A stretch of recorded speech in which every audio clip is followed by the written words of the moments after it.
Hello दोस्तों, good morning. नमः संस्कृताय। आप सभी का यम क्लासेस 1 में स्वागत है। दोस्तों आज हम पढ़ने वाले हैं मेघदूत। जो मेघदूत है वह कालिदास की रचना है। यह एक खंड काव्य है, गीति काव्य है, दूत काव्य है।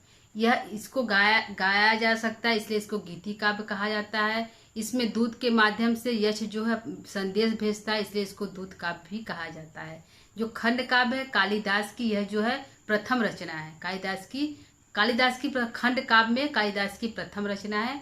कालिदास की वैसे प्रथम रचना जो है ऋतु संहारम है। ठीक है। कालिदास ने कुल 7 रचना लिखी है, जिसमें से 3 नाटक है, 2 महाकाव्य है, 1 खंड काव्य है और 1 गीति काव्य है।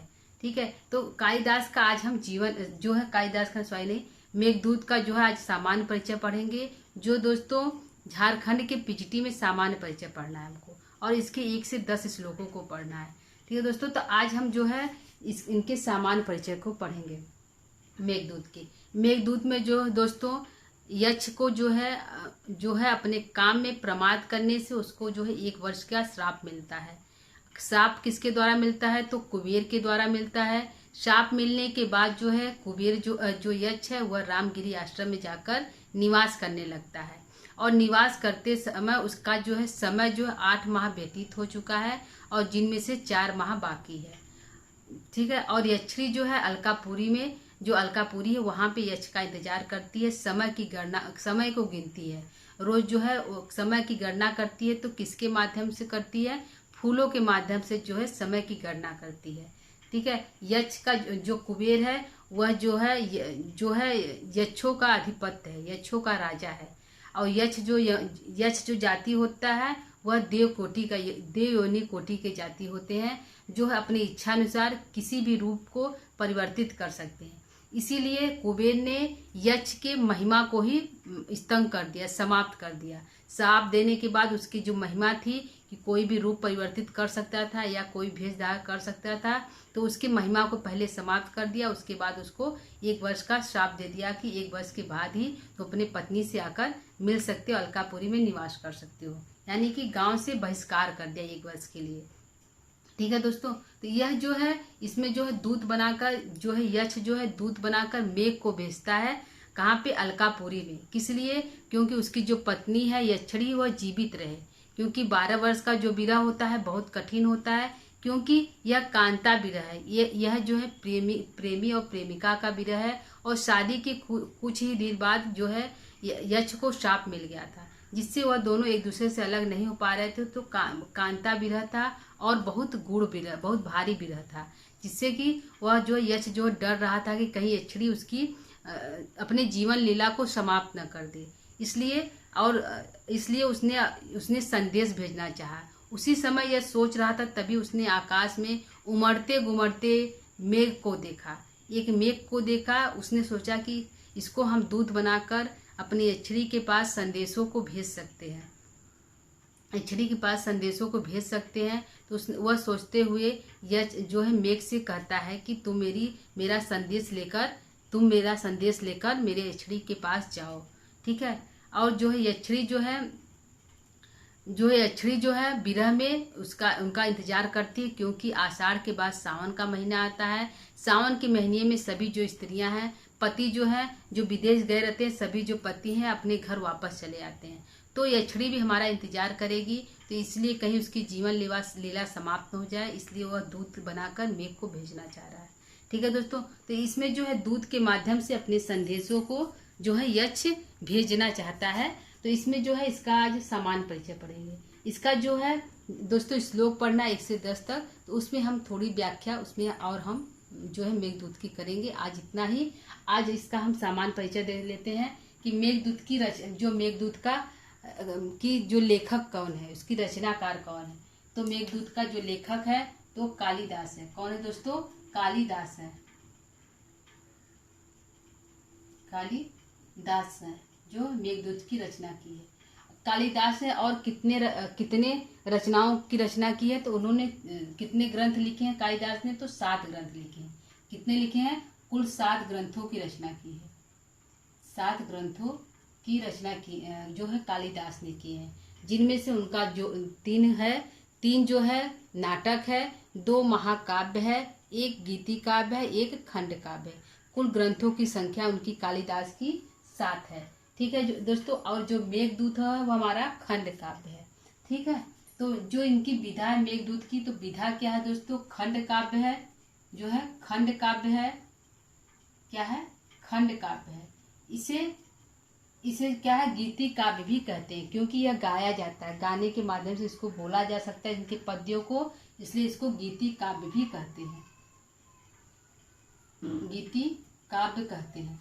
ठीक है, इसको गीति काव्य भी कहते हैं। और दूत के माध्यम से संदेश भेजा जाता है, इसलिए इसको संदेश काव्य भी दूत काव्य भी कहते हैं, या संदेश काव्य भी कहते हैं। दूत काव्य या संदेश काव्य।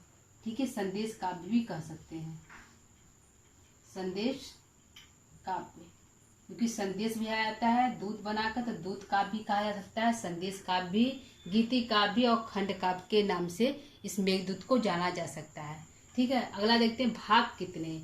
इसके 2 भाग किए गए हैं। मेघदूत के कितने भाग किए गए हैं दोस्तों, 2 भाग किए गए हैं। एक पूर्व मेघ है और दूसरा उत्तर मेघ है।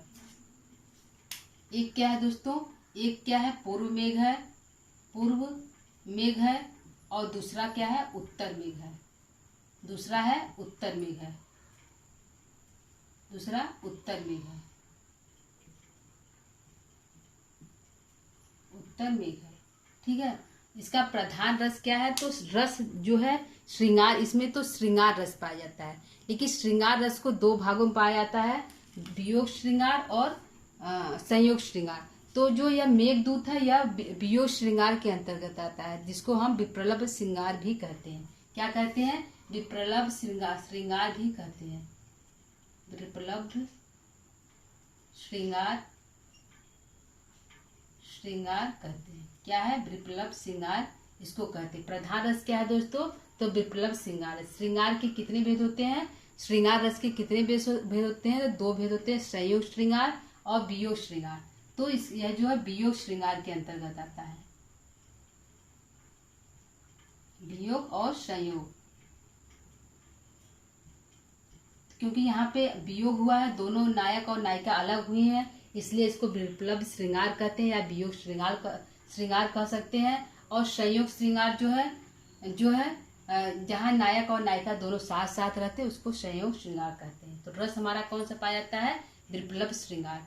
ठीक है, अगला छंद क्या है, छंद इनका है मंदाक्रांता। क्या छंद है दोस्तों, मंदाक्रांता मेघदूत में है। तो पूरे जो 2 भाग है, पूर्व मेघ और उत्तर मेघ, दोनों भागों में जो है मंदाक्रांता छंद का प्रयोग किया गया है। छंद क्या है, मंदाक्रांता, मंदाक्रांता छंद का प्रयोग किया गया पूरे जो दोनों भागों, पूरे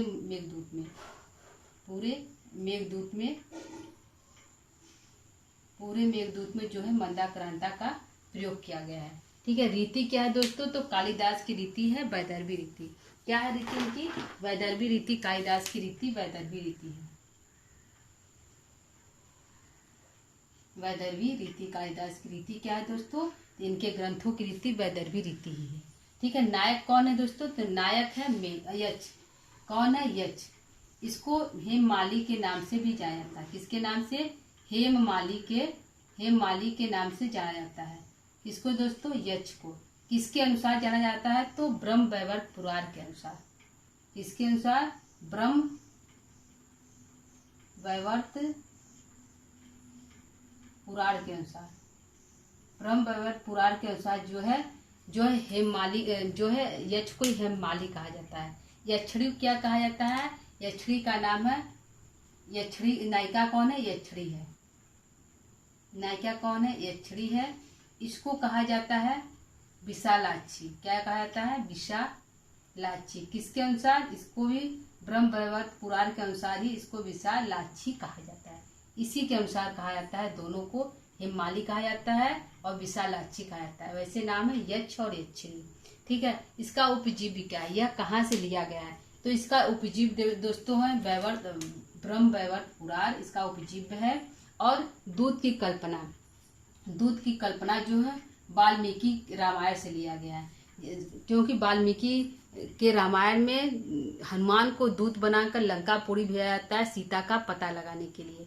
तो दूत जो हनुमान है दूत बनकर जाता है, जो है राम के संदेशों को देते हैं और सीता के संदेशों को वापस लेकर आते हैं, सीता का पता लगाते हैं दूत के माध्यम से। वहां से ही जो है कालिदास ने जो रामायण की वाल्मीकि से ही दूत की कल्पना करके मेघ को दूत बनाया गया है। इसमें मेघदूत में मेघ को दूत बनाकर जो यक्ष जो है अपने संदेशों को यक्षिणी के पास भेजता है। तो इसमें कहाँ से लिया गया है, तो ब्रह्म वैवर्त पुराण से लिया गया है और दूत की कल्पना जो है वाल्मीकि रामायण से किया गया है। ठीक है, श्लोकों की संख्या कितना है दोस्तों, तो कुल श्लोकों की संख्या जो है पूर्व मेघ में 63 है और उत्तर मेघ में 52 है। कुल श्लोकों की संख्या दोस्तों 115 है। कितना है, 115। हमारा कुल श्लोक संख्या 115 है। लेकिन मल्लीनाथ ने उन्होंने कहा कि कुल श्लोक की संख्या जो है 121 मानते हैं। अगर पूछेगा कि मल्लीनाथ के अनुसार मेघदूतम में श्लोक की संख्या कितना है, तो 121 है। ऐसे पूछेगा कि मेघदूत में श्लोक की संख्या कितना है दोस्तों, तो 115 है। लेकिन मल्लीनाथ ने भी जो अपने 6 श्लोक हैं, जो 6 श्लोक है, उसको बताया कि यह प्रक्षिप्त है। ठीक है, इसको प्रक्षिप्त माना 6 श्लोकों को, और उन्होंने भी अंतिम में जो है 115 को ही मानते हैं। लेकिन अगर प्रश्न आया तो प्रश्न अगर मल्लीनाथ के अनुसार आया कि मेघदूत में कितने श्लोक है, पद है, तो 121 ही सही हमारा आंसर है और 115 जो है मेघदूत में है। ठीक, अगला देखते हैं नायक की कोटि क्या है। नायक की कोटि धीर ललित जो है, धीर ललित कोटि के नायक हैं। ठीक, और नायिका क्या है, स्वकीया है और पद्मिनी नायिका है। स्वकीया नायिका है और पद्मिनी नायिका है। दोस्तों और बताइए कि ऐसा कौन सा ग्रंथ है जो झारखंड के टीजीटी में है, जो झारखंड के पीजीटी सिलेबस में है, किस ग्रंथ में जो है धीर ललित नायक पाए जाते हैं। तो धीर ललित नायक किस और ग्रंथ में है दोस्तों, तो स्वप्न वासुदत्तम के जो नायक है वह धीर ललित नायक है। इस कोटि के हैं धीर ललित नायक। क्या ग्रंथ है, स्वप्न वासुदत्तम जो है दत्तम जो नाटक है भास की, इसमें भी जो है नायक जो है धीर ललित कोटि का ही नायक है। ठीक है, मृच कटिकम का जो नायक है उसमें धीर प्रशांत नायक है, इसमें जो है धीर ललित नायक है। किसमें जो है मेघदूत का नायक भी धीर ललित है और स्वप्न वासुदत्तम का भी नायक भी धीर ललित कोटि का है। ठीक, अगला देखते हैं टीकाएं हैं। इसमें जो है मेघदूत पर कहा जाता है कि 50 टीकाएं लिखा जा चुका है। कितने टीकाएं, 50 टीकाएं जो है मेघदूत पर लिखा जा चुका है, 50 टीकाएं, जिनमें से मल्लीनाथ ने टीका लिखा है। मल्लीनाथ ने संजीवनी नाम की टीका लिखा है। किस नाम की, संजीवनी नाम की मल्लीनाथ ने टीका लिखा है, संजीवनी नाम की। ठीक है, संजीवनी नाम की मल्लीनाथ ने टीका लिखा है। किस ग्रंथ पर लिखा है, तो संजीवनी नाम की टीका मेघदूत पर लिखा गया है। लेकिन जो उनकी टीकाएं हैं, उन्होंने कालिदास के 3 ग्रंथों पर टीका लिखा है संजीवनी नाम से। कौन से ग्रंथ है दोस्तों, इनके 3 ग्रंथ हैं। पहला है रघुवंशम, दूसरा हमारा है, पहला है रघुवंशम,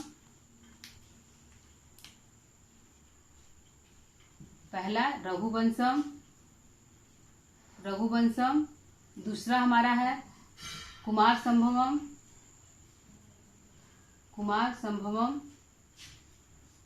संभवम और तीसरा हमारा है मेघदूतम। तो तीनों ग्रंथों पे जो है कालिदास ने संजीवनी नाम की टीका लिखा है। किस नाम की, संजीवनी नाम की टीका लिखा है। संजीवनी नाम की तीनों ग्रंथों पर लिखा है। अगर पूछेगा कि मल्लीनाथ ने कालिदास के कितने ग्रंथों पर संजीवनी टीका लिखा है, तो 3 ग्रंथों पर लिखा है। कौन कौन से ग्रंथ है दोस्तों, तो रघुवंशम है, कुमार संभवम है और जो है मेघदूतम है। यह जो तीनों ग्रंथ आते हैं किसके अंतर्गत आते हैं दोस्तों, तो लघुत्रयी के अंतर्गत आते हैं। किसके अंतर्गत आते हैं, लघुत्रयी के अंतर्गत यह तीनों ग्रंथ आते हैं। कौन कौन से, रघुवंशम, कुमार संभवम, मेघदूतम, तीनों ग्रंथ जो लघुत्रयी के अंतर्गत आते हैं और तीनों ग्रंथ ही कालिदास के हैं और तीनों ग्रंथों पर मल्लीनाथ ने संजीवनी नाम की टीका लिखी है। ठीक है, यह हमारा जो है यहाँ पे क्वेश्चन बनता है और तीनों क्वेश्चन जो जितने भी यहाँ पे क्वेश्चन बन रहे हैं सभी जो है दोस्तों इम्पॉर्टेंट क्वेश्चन है, परीक्षा में पूछे गए क्वेश्चन है। ठीक है, अगला देखते हैं मैक्स मूलर। पहले टीकाकार मल्लीनाथ ने है, एक टीकाकार है मैक्स मूलर, जो उन्होंने जर्मनी भाषा में पद्य अनुवाद किया। मेघदूत का टीकाएं नहीं लिखी, उन्होंने मेघदूत पर पद में अनुवाद किया। ठीक है, किसने पूछेगा कि जर्मनी भाषा में पद्यानुवाद किस किस राइटर ने किया, किस लेखक ने किया है, तो मैक्स मूलर ने किया है। किसने किया है दोस्तों? मैक्स मूलर ने जो है पद्यानुवाद किया है। और किस भाषा में किया है? तो जर्मन भाषा में पद्यानुवाद किया है। ठीक है, और पूछेगा स्वेर्जन ने जर्मन भाषा में इन्होंने मैक्स मूलर ने पद्यानुवाद किया है।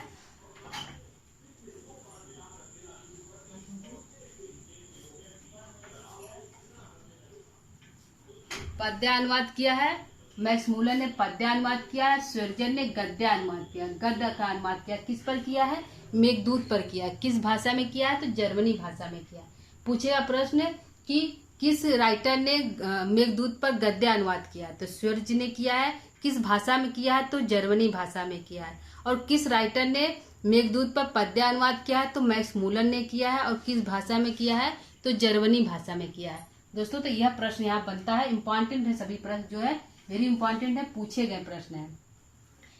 एक जो राइटर है आर्थर राइटर और एच जी क्रूक, इन्होंने अंग्रेजी में जो मेघदूत पर पद्यानुवाद किया।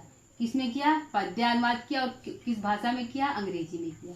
क्या नाम है? रुक नाम है। राइटर और एच डी रुक दो राइटर है, एक आर्थर राइटर है और एच जी रूक, दोनों ने मिलकर जो है मेघदूत पर अंग्रेजी में पद्यानुवाद किया। ठीक है, यह ध्यान दीजिएगा, अंग्रेजी में पद्यानुवाद इसने किया। एक है डॉक्टर कीथ, इन्होंने मेघदूत पर जो है डॉक्टर कीथ ने मेघदूत पर एलिजी नाम की टीका लिखी। किस नाम की? एलिजी नाम की। उन्होंने कहा कि जो मेघदूत है वह एक शोक गीत है। पूछेगा किस राइटर ने मेघदूत को शोक गीत कहा है? तो डॉक्टर कीथ ने कहा है। किसने कहा है? डॉक्टर कीथ ने कहा है। किस पुस्तक में कहा? एलिजी नाम की उन्होंने ग्रंथ लिखा, उसमें कहा है कि जो मेघदूत है वह एक शोक गीत है। क्योंकि अभी तक जो कहा गया है मेघदूत को खंड काव्य, गीति काव्य, दूत काव्य, संदेश काव्य कहा गया है, लेकिन डॉक्टर कीथ ने मेघदूत को क्या कहा? शोक गीत कहा कि यह एक शोक गीत है। क्योंकि इसमें नायक या नायिका दोनों अलग अलग रहते हैं 1 साल के लिए, और दोनों अपनी अपनी जगह पर रोते रहते हैं। इसलिए जो है कीथ ने कहा कि यह एक शोक गीत है, विरह गीत है। ठीक है, विरह काव्य है। ठीक, और यह जो एलिजी जो है इसको याद रखिएगा, ग्रंथ है उनका जो काव्य है उसमें कहा है। ठीक है, अगला है क्षेमेंद्र ने उन्हें कहा कि कालिदास के मंदाक्रांता छंद की प्रशंसा की है। क्या किया है? कालिदास की जो मंदाक्रांता है, क्योंकि कालिदास ने मेघदूत के दोनों भागों में मंदाक्रांता का ही प्रयोग किया है, तो मंदाक्रांता ग्रंथ में जो छंद है उसकी प्रशंसा की है। तो किस ग्रंथ में किया है? तो सुवृत्तम, जो सुवृत्त तिलक है, इस ग्रंथ में जो है क्षेमेंद्र ने कालिदास की मंदाक्रांता की प्रशंसा की है। तो उसका है सुवसा कालिदास से मंदाक्रांता विराजते, यह जो है इसी का अर्थ है। यह जो कहा है संस्कृत में, सुवसा कालिदास से मंदाक्रांता विराजते, कालिदास के मंदाक्रांत छंद की प्रशंसा की है।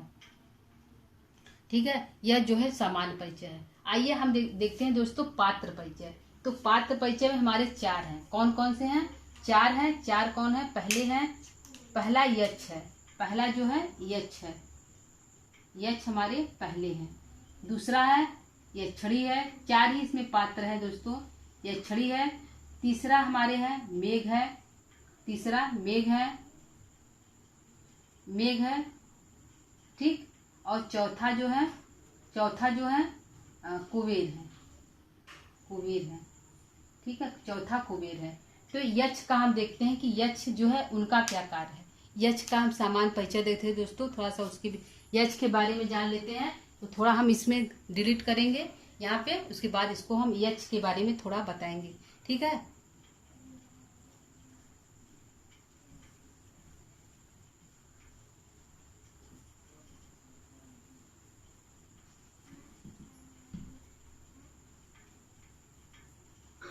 ठीक है, यक्ष के बारे में हम देखते हैं कि यक्ष का सामान्य परिचय क्या होता है।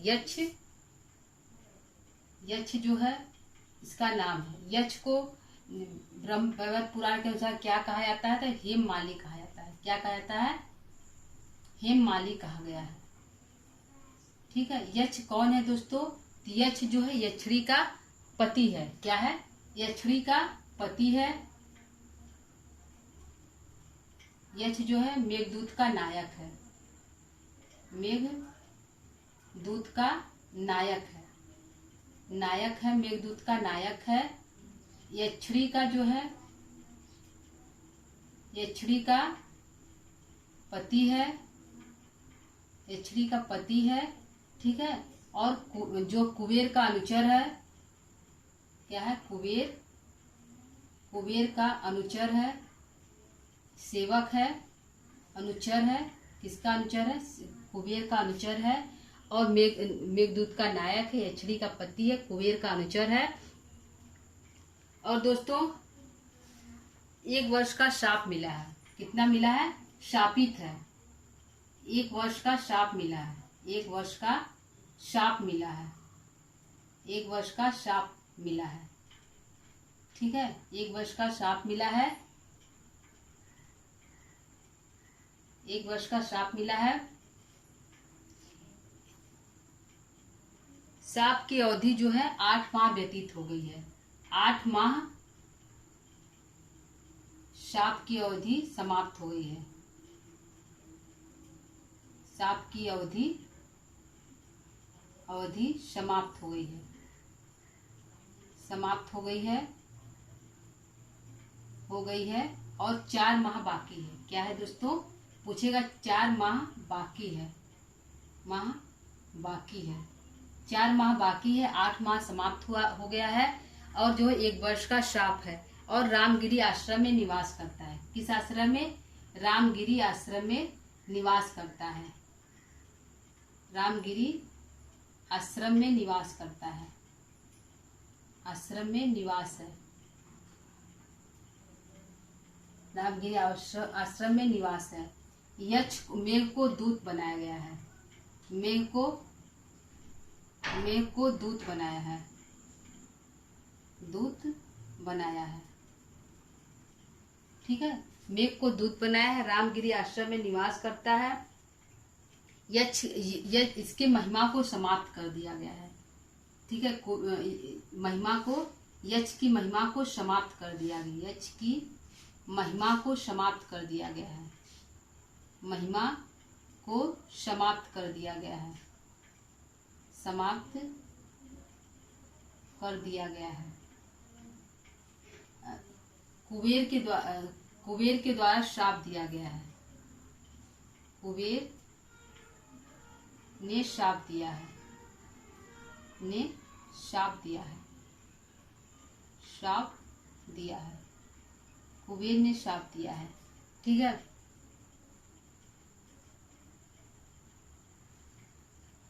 और आषाढ़ के प्रथम दिन मेघ को देखता है। आषाढ़ के प्रथम दिन मेघ को देखता है। मेघ को देखता है, ठीक है दोस्तों। यह हमारा सामान्य परिचय एक तरह से यक्ष का है। यक्ष जो हिमालय, उसका नाम है। ब्रह्म वैवर्त पुराण के अनुसार मेघदूत का नायक है। यक्षिणी का पति है। कुबेर का अनुचर है। 1 वर्ष का शाप मिला है। 8 माह शाप की अवधि समाप्त हो गई है। 4 माह बाकी है। रामगिरी आश्रम में निवास करता है। मेघ को दूत बनाया है। क्या है? मेघ को दूत बनाया है। यक्ष की महिमा को समाप्त कर दिया गया है। कुबेर ने शाप दिया है। आषाढ़ के प्रथम दिन मेघ को देखता है। क्या करता है? आषाढ़ के प्रथम दिन मेघ को देखता है, ठीक है। दोस्तों यह यक्ष का हो गया। थोड़ा हम इसके यक्षिणी का भी देख लेते हैं। यक्षिणी का भी देख लेते हैं, सामान्य परिचय। यक्ष हो गया, यक्षिणी।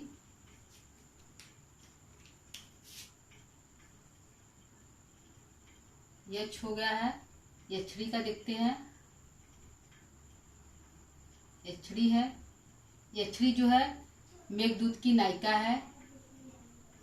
मेघदूत की नायिका है। नायिका है, मेघदूत की नायिका है, ठीक है। और क्या है? यक्ष की पत्नी है। यक्ष की पत्नी है। पत्नी है, यक्ष की पत्नी है।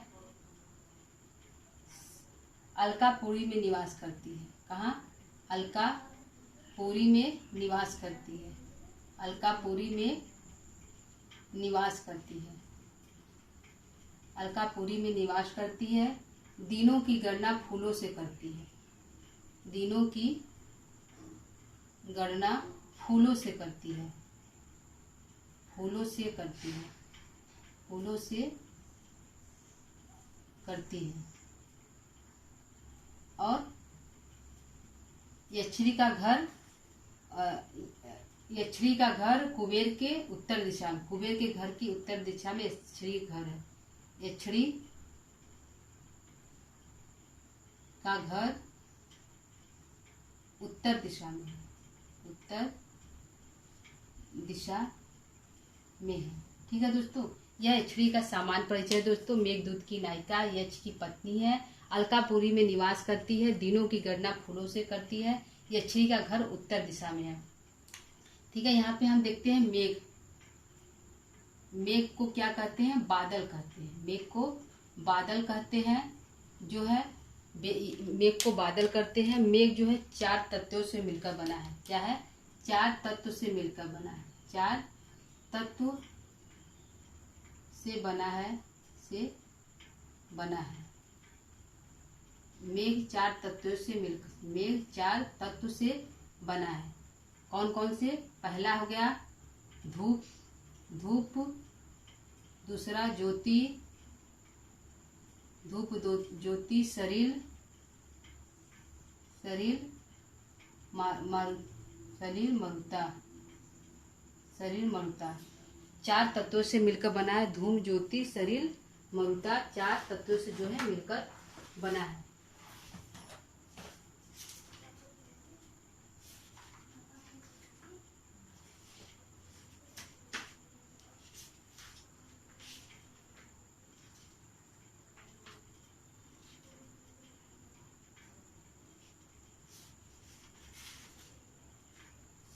सलिल मरुता,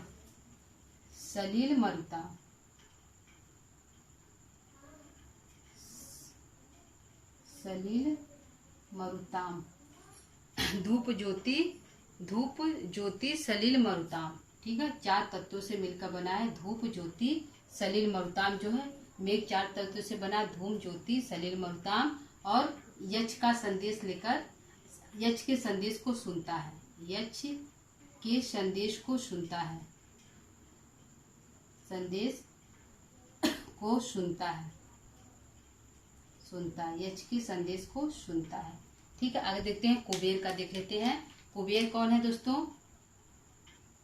कुबेर जो है, यह जो है कुबेर जो है यक्षों का राजा है। यक्षाधिपति है।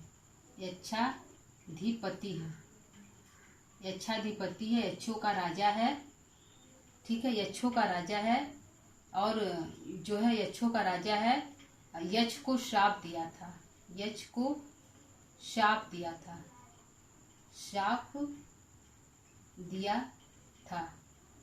यक्षों को श्राप दिया था। यक्ष को श्राप दिया था। और जो है अलकापुरी में निवास करता है। अलकापुरी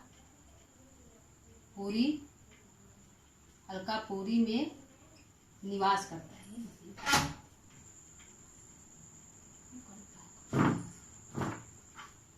में निवास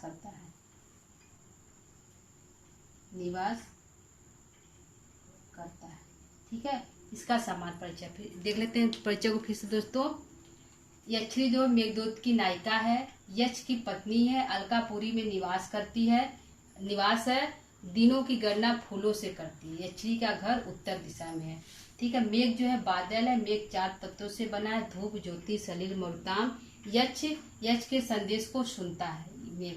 ठीक है, कुबेर है, यक्षाधिपति है, यक्ष को शाप दिया था, अलकापुरी में निवास करता है। ठीक है दोस्तों, यह हमारा सामान्य परिचय है। ठीक है, जो मेघदूत का सामान्य परिचय है दोस्तों। इसके जो सामान्य परिचय मेघदूत का है। तो दोस्तों, आज का हमारा क्लास कैसा लगा? यदि अच्छा लगा होगा तो कमेंट जरूर करिएगा। क्लास को यहीं पर हम विराम देते हैं दोस्तों। कल हम नया टॉपिक लेकर उपस्थित होंगे। तब तक के लिए दोस्तों, नमः संस्कृता।